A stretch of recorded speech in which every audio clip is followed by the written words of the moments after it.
You're listening to Field Chats, an Earth Force production. On this podcast, we explore the essentials of environmental applied civics, an educational approach where youth partner with adults to solve real local problems. Keep listening for a living library of best practices, insights, and stories from the field. Let's get started.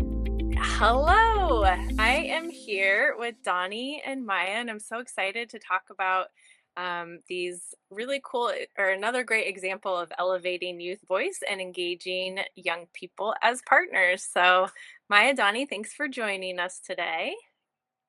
Alyssa. Great to have you here. Donny, do you want to kick us off with introductions? Tell everyone who you are and why you're here.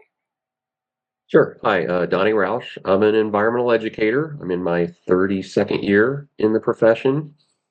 Currently, I work for the Colorado Watershed Assembly and am managing a project called the Water Education Exemplars Project.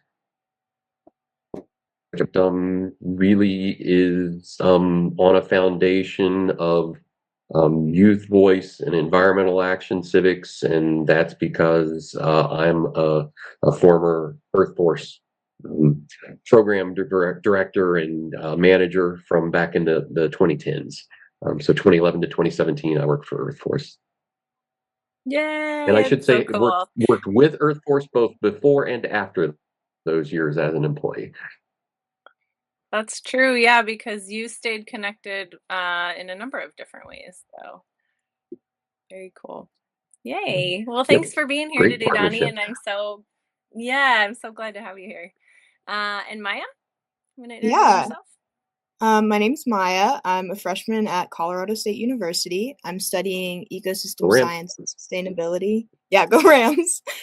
I was a part of Donny's project last year and still am, and it's just a wonderful opportunity to be able to be a part of. My water science teacher in high school, my senior year, got me connected with Donny, and I'm so fortunate, but I'm really glad to be here today. Awesome. I can't wait to hear more about that experience for you. Thank you both for being here. All right, Donny, well, tell us about the Water Education Exemplars Project and kind of how it was started and what it is more thoroughly. Yeah, so the state of Colorado and the whole American West is facing some pretty high risk of water scarcity in this century.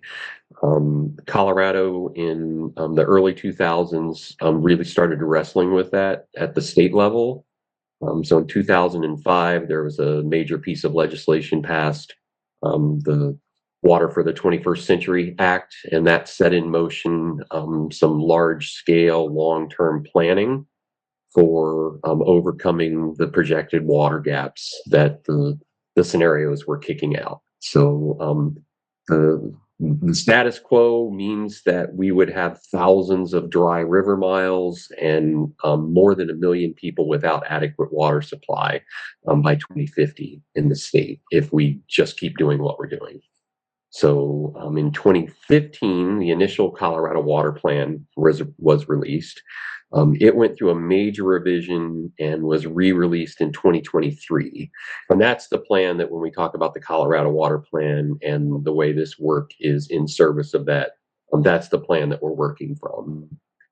So that's about a 350-page document that lays out several hundred actions that the state needs to take and calls on partners such as Colorado Watershed Assembly, Earth Force, to really step up and fill in some of the gaps that are needed.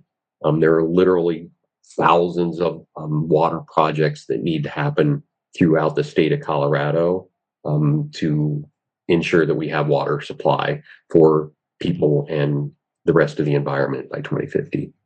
So one of my questions that I've used for a while and talking with young people about water in Colorado is, how old will you be in 2050? And that's the year that the current plan is to be fully implemented. So the gap is overcome. And I know with that a child born today is an adult in 2050. And in further digging into the plan with other water educators, such as Alyssa, we noticed that youth were really underrepresented in the plan. So late in 2023, after a few conversations with fellow water educators, we hit on an idea of really taking a look at all of the various water education resources that are throughout the state and doing some kind of quality control for them. Because up to that point, there had only been, at best, there was of colleagues seeing each other's programs and saying, hey, that's a good program. So there was just no empirical evidence of what was meeting educational standards and what was really fostering water conservation. So we set forth to build a system for that quality control. So I like to think of it as we've set up an external evaluation firm that's available for water education providers in Colorado. And who better to decide what works in water education than young people who have successfully come across something in their education, K through 16, that has really turned them on to water. We have young people who are being brought in, recruited, trained, and then employed as evaluators of water education resources around the state. And this is not a fast process. Evaluations take a team of 3 evaluators. It takes them several months to go through the entire process of reviewing a large program. Some smaller resources can happen a little quicker than that, but we have our 5-year project goals of 100 water education resource reviews and 35 trained youth evaluators that we're working between now and 2030 to accomplish.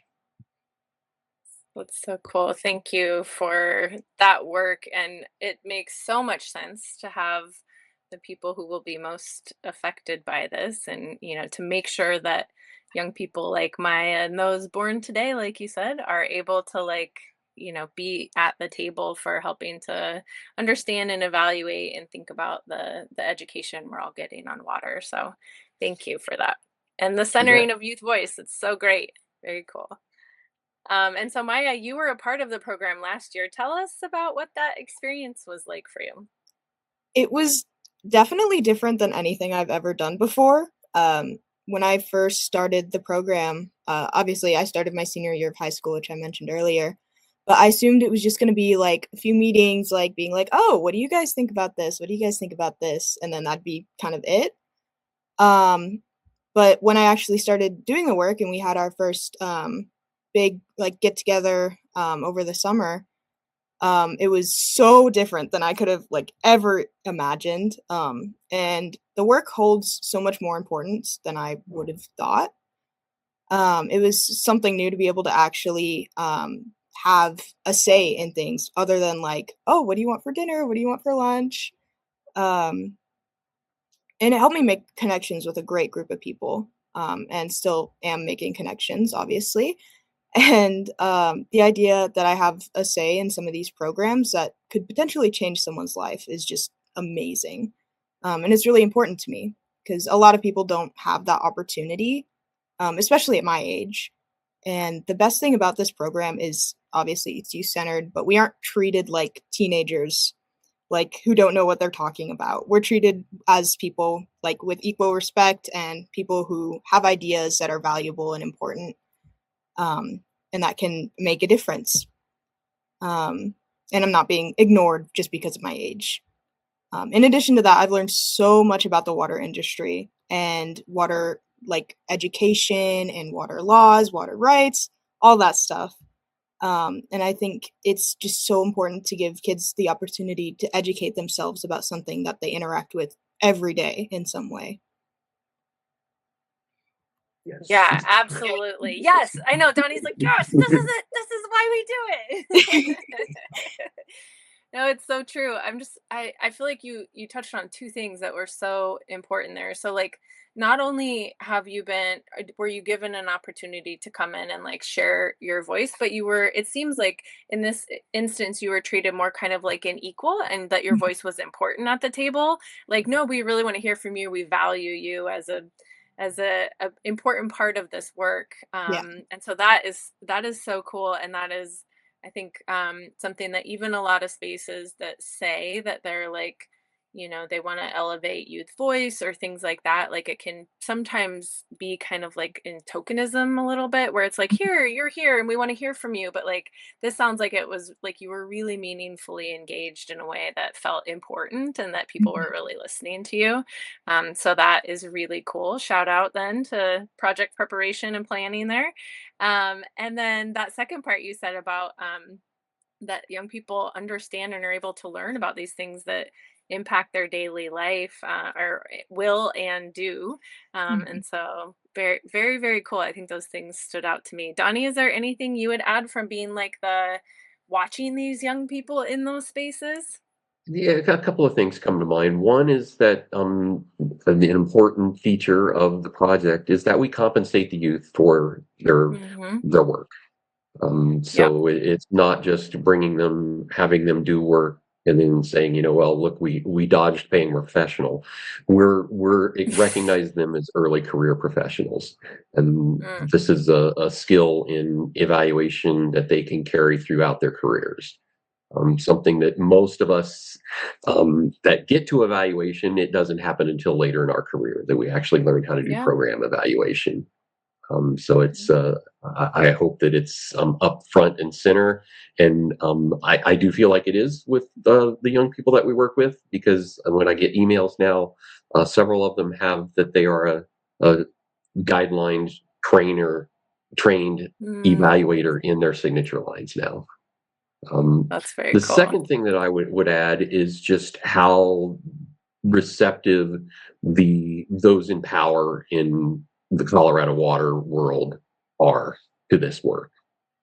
They do recognize that these are young people, yes, but they're seeing that the work is to standards, the work is high quality itself, and it's something that is filling in a need for knowing just what works in education, because education is quite often held out as this some kind of silver bullet for solving our water woes. And I think that part of what we're doing with this work is sharing with those decision makers that it's probably a little bit longer term and a more iterative, slow building process than you think. That it's not just a matter of shoving the correct information in somebody's face and expecting them to conserve water in the way that you want them to.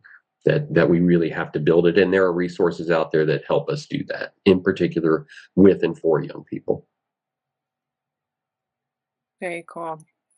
And what was your experience seeing them come in and then like on the other side? Did you feel like really, I imagine you felt proud of these folks that came through and developed these skills and Quite proud, and exceeded expectations.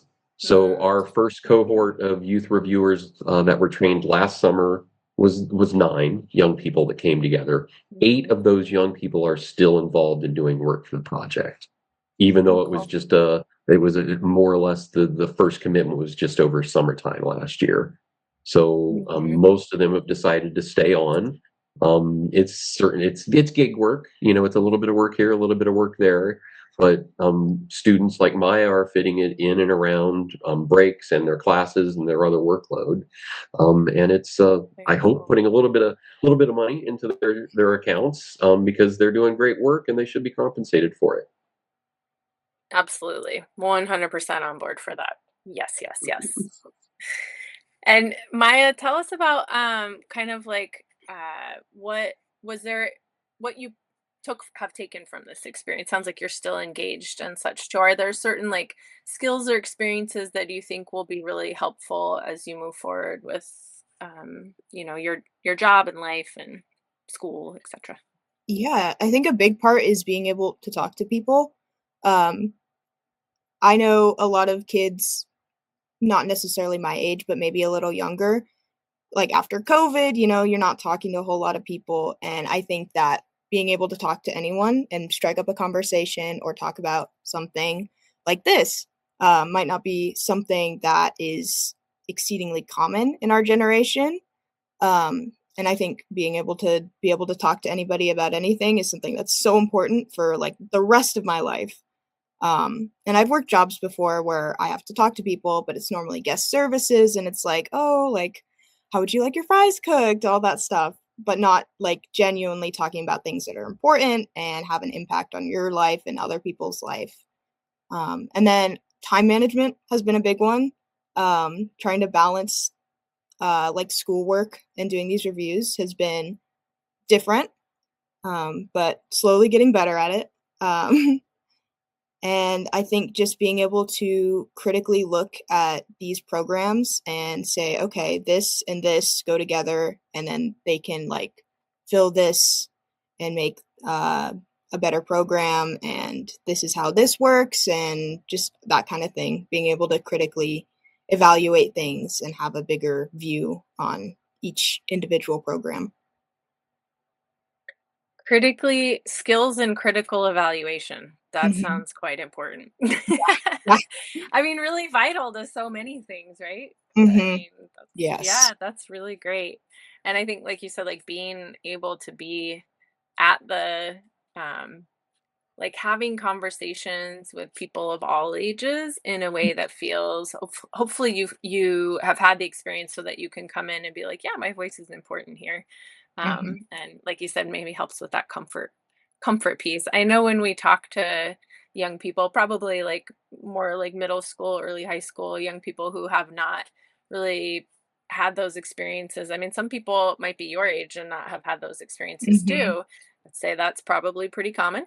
But when they have, it's so funny how many young people are like, "Oh my gosh, that I like had a conversation with that adult and they listened to me. Like I told them things Mhm. and they responded." And this whole like that partnership, and when we really can think about youth and adult partnership and how that can really benefit all parties so much. It's really cool. I think I value so much the perspective of young people and the way that you are moving through the world, and so I love to hear your thoughts and voices and stuff, and excited, again, the invite here today. Thanks for being, I think you're right. Like, I don't think a lot of young people would accept that also. So Mhm. kudos and cheers. That's really cool. So tell us from both of you, like why I've been on my soapbox for a while about why I think this is important and why Earth Force thinks it's important. So tell me, Donnie, why you think it's important for young people to have these experiences, and maybe we'll tie in this last question of like, what would our communities look like or our world look like if more young people had these kind of experiences? If this was part of maybe, you know, all their learning experiences.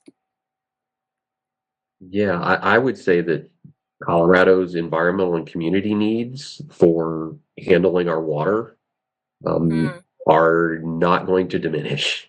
hmm. We're currently looking at the worst water year on record for Oh, supply. So we yeah, need, as a populace, these skills and intentions to know how to act in that situation. yeah. And we're trying to provide some youth leadership in that, but that the important part of it is the amplification of the work Mm, that's happening. So, we project out that these reviews that we're doing, and when a program successfully reviews, they're designated an exemplar for water education. And as we seek to replicate or improve or enhance the programs that reach that designation of exemplar, we project that we can impact the majority of K through 16 students in Colorado with better wow. resources. So again, it's not a short-term thing. We're working Yeah. toward that water plan goal of the year 2050 and trying to set some things in place so that when we get there, we do have the know-how across the board to handle our Yeah. water. Thank you so much for thinking long term about this stuff. Oh, big things. Maya, how about you?